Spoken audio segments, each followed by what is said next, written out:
Piece. Mrs. Curry tweeted intimating that the league is fixed and they won this Game 7. That'll be part of the news. Steph is going to be on the off days, big part of this news, throwing the mouthpiece, hitting the fan. Wife wasn't happy, but the series is tied at 3. You see the third time in NBA Finals history, just the third. We're forcing a Game 7 after down 3-1. As we mentioned, there are the NBA Finals home team. Well, we're beyond all of that. I mean, listen, I've been on Draymond Green was bogus, but that's beside the point. Steph Curry's wife, his wife, his children, and other family members for the Golden State Warriors supposedly were delayed in getting into the queue because they were held up. They're complaining about that. That's beyond the point. Throwing his mouthpiece, her complaining, fixed on. We don't care. We don't want to hear that. It's Game 7, okay? It's Steph Curry, the reigning two-time league MVP, okay, and the champion Golden State Warriors going up against Kyrie and LeBron, a 4-time league MVP, a 2-time champion, who's been in a Game 7 before, who knows what it takes, who knows what it requires. This is a beautiful moment in basketball. Enjoy it. It's coming. This is what it's about. ABC Sunday night, 8 o'clock. Can LeBron make it 3 in a row, Chauncey Billups? Absolutely. Why not? I mean, he's playing at an unbelievable level. We talked a little bit about momentum. Momentum in this game is unbelievable. I played in a series in 07 against LeBron James. We won the first 2 games. They beat us 4 straight. Momentum is a dangerous thing. I mean, this team is playing at a high level. I don't think they fear the Warriors anymore. They don't fear. Steph Curry had 30 tonight. It was one of the most quiet 30s that I've ever seen. Clay had 25. Nobody else did anything else. We talked earlier. I said Draymond put a lot of pressure on himself because he said if I played in Game 5, the series will be over. Well, you played in Game 6. The series is not over. He struggled tonight. Yes, he did. Iguodala, he was just... I told you I was worried about Draymond. Iguodala was hurt out there. Back spasms, he was running around, back spasms. There's a lot of things that can happen, and that has to happen to be a champion. Yeah. Golden State 73-9 in the regular season, now 15-8 in the playoffs as they get ready to go back home. It's a Game 7, John. 15th round. It's a Game 7. 15th round. We are done here at the Q. The Cavaliers, they're turning this over to the RNC and the Republicans. We're off to Scott Van Pelt because he wants to talk Game 7 too. Absolutely sensational. There's simply no question about it. The man amongst boys showed up and reminded the world why he's considered one of the best players in the world. Called out after Game 4. We thought that his performance, numbers aside, just wasn't there. Showed up in Game 5, showed up in Game 6. We got a Game 7. I'm telling y'all something right now. I'm looking at the numbers 41, 11, and 8. I get that. I saw Kyrie drop 24. I saw Clay Thompson drop 25. I saw Steph Curry drop 30. I saw Steph Curry get ejected. But you know what I saw more than anything else? More than numbers. And I'm telling y'all, pay attention to this. LeBron James, and I'm going to tell you this, Chauncey. LeBron James sits up there, blocks Steph Curry's shot, then sits there and talks a little smack to him. I've been watching LeBron James for years. I haven't seen that. The closest I came to seeing that was when he dunked on Paul Pierce, all right, and then stared at him and walked back to the foul line in Boston. That's about it. He doesn't say much. He's talked a little smack to Steph Curry. Steph Curry had that look at him like, what?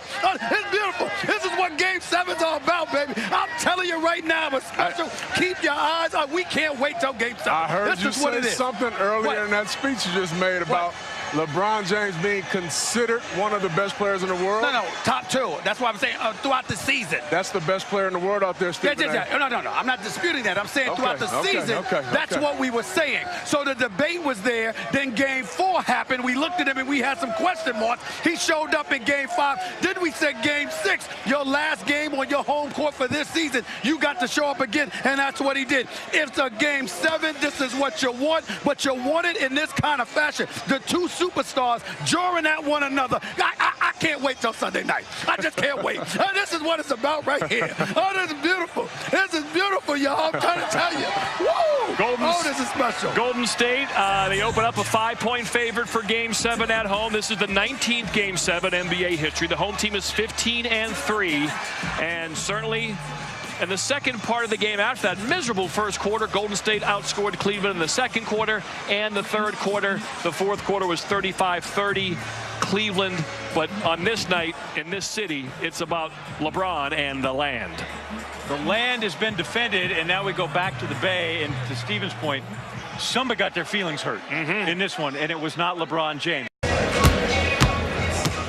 they hope that, if necessary, doesn't come to fruition, of course, because the Warriors would love to close out this series tonight. You're watching Steph Curry there beginning his warm-up with assistant coach Bruce Frazier there looking on. I am now joined by Stephen A. Smith, Vince Carter, and reigning Rookie of the Year, Karl Anthony Towns. It's great to have you here as we welcome you into ESPN. Thank you for having me. Thank you for having me. What has this been like for you being here? I mean, this is awesome to see the energy, to see the atmosphere.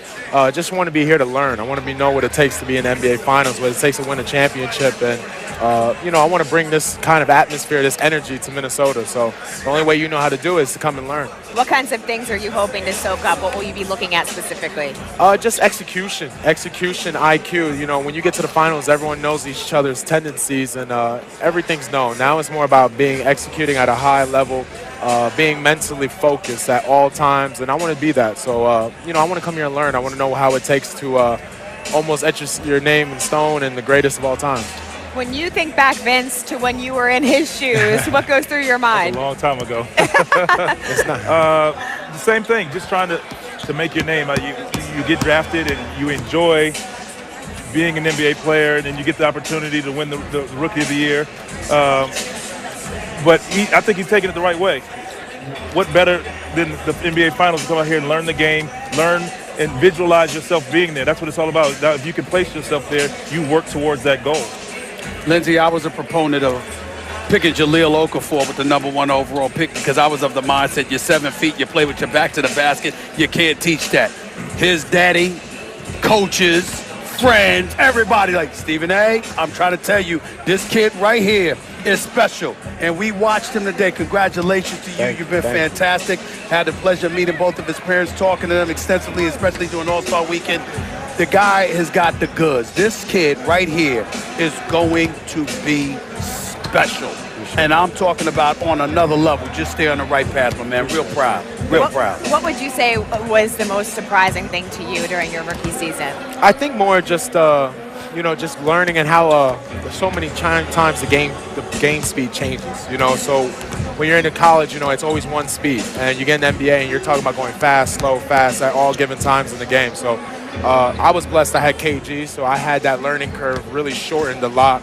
Learned really quick how to play the game the right way and just slowing down, taking my time, not rushing, taking the shots I wanted to take, not letting the defense dictate what I did on the court. So when you have a Hall of Famer like that, it makes everything much easier. The most valuable advice he gave you? Keep calm and breathe. I mean, of all the things he could teach you, moves, shooting, IQ, it was just about breathing and taking your time. You know, I think one of the things that a lot of times what happens, you know, we're playing against the best players in the world every single day. So now you're talking about they know how to rush you, they know how to make you do things you don't even want to do. When I learned how to take my time, breathe on the court, and just do what I wanted to do and not actually do what the defense wanted me to do, I started excelling a lot more. Interesting that you say that because that is exactly what LeBron James has been saying, that Ty Lue has been saying to them ahead of this game. He's been telling them to just keep calm, right? Vince, why do you think that's so important, and how hard do you think that is to do on a game with tonight at stake? Extremely tough. I think first and foremost, as a defensive player, when you're going against a great offensive player, you want to make them uncomfortable as much as possible. Get in their space.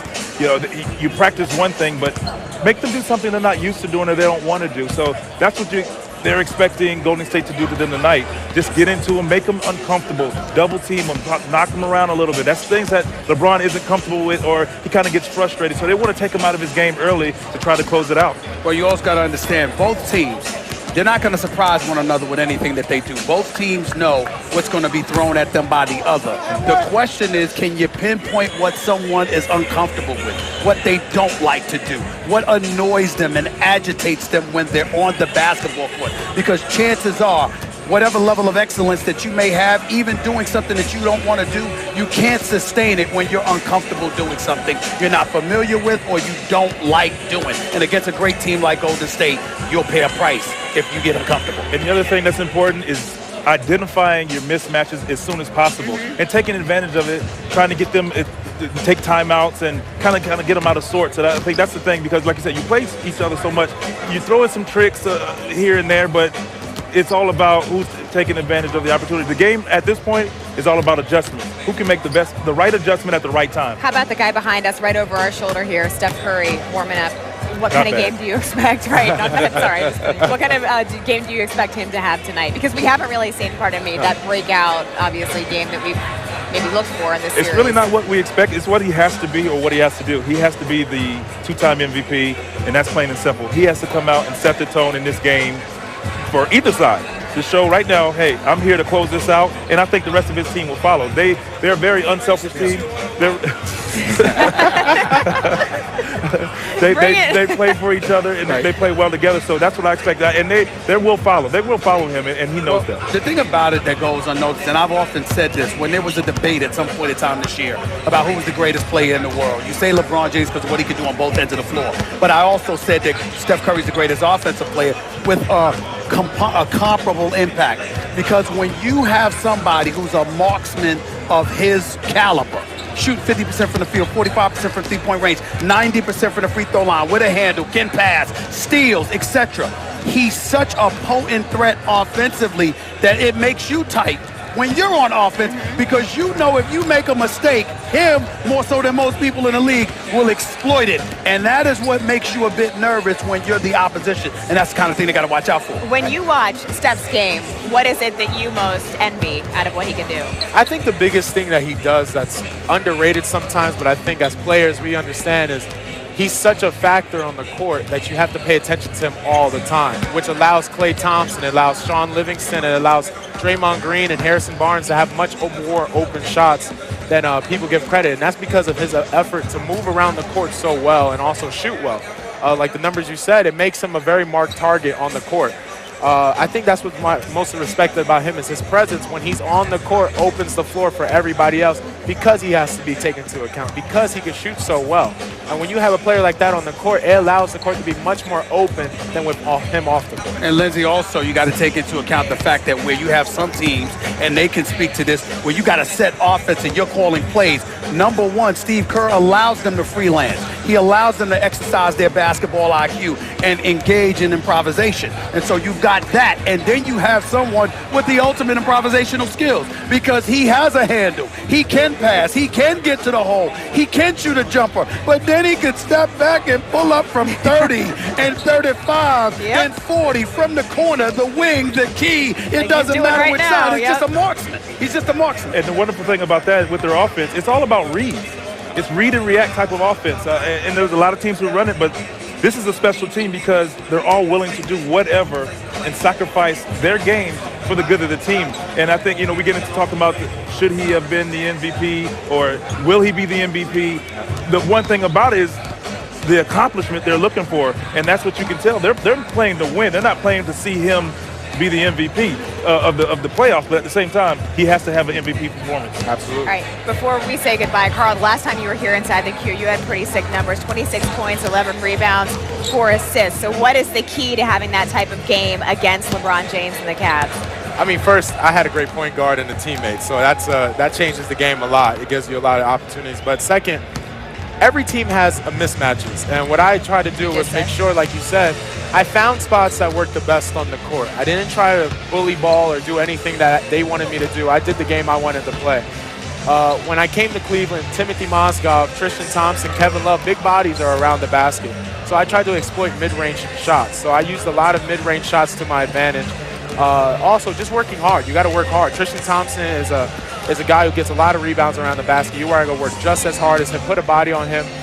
Balls were coming my way, but also I utilized the mid-range game, utilizing not having to be banged up by Timothy Mozgov the whole game and everything, using the mid-range game, hitting shots, taking shots that were available to me, no bad shots, letting the offense come to me, not letting the defense in Cleveland dictate how I play. All right, Karl Anthony Towns, great to have you with us. Really appreciated the insight. Congratulations on Rookie of the Year. And best of luck, Vince Carter, Stephen A. Smith. I saw you dancing a little bit before. You were over here. Everybody's excited. You actually have some moves. I'm not a dancer, but I do have rhythm. You have rhythm. I do have rhythm. And are you gonna take Steph up? Did he ask you to play one-on-one? Is that what just happened? Tell everybody that he beat me when he was younger, which is not true. I would not let him win at that time. You did play against him when he was a little. He might be lying. Because the older players like Bruce Bowen lies about I smoked Bruce Bowen.